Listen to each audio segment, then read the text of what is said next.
Mr. President, noong Tuesday, sabi ni Bryce Hernandez ayaw niya rito.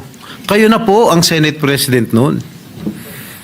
Bakit ngayon sasabihin itong abogado niya, there is renewed faith? Bakit nung sinabi ni Bryce Hernandez, Senate President po kayo, wala ba siyang faith sa inyo noon nung nagsalita siya? Noong Tuesday, na ayaw niyang bumalik dito sa Senado? Bakit ngayon niya lang sasabihin na meron siyang renewed faith? Bakit lagi natin sinusunod ko ano gustong kapritsyo ni Bryce Hernandez? Gusto niya malipat sa ano? Ayaw niya rito, nilipat niyo sa custodial. Nung nilipat natin sa Pasay, gusto niya naman ngayon malipat dito. Ano ba talaga?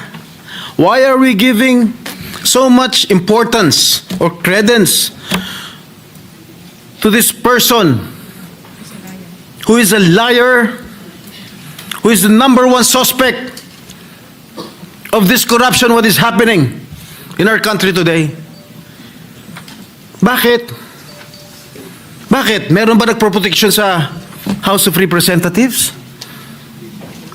Bakit nung nag-hearing ang Blue Ribbon Committee po, nung si Congressman Marcoleta pang chairman ng Blue Ribbon, nagbanggit si Diskaya, ilang congressman ang involved sa corruption.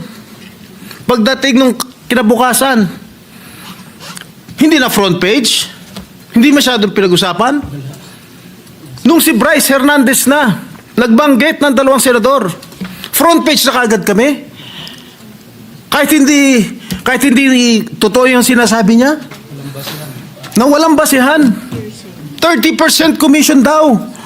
Ang putang ina. I'm sorry. Strike that from the record. Strike out. True Lies.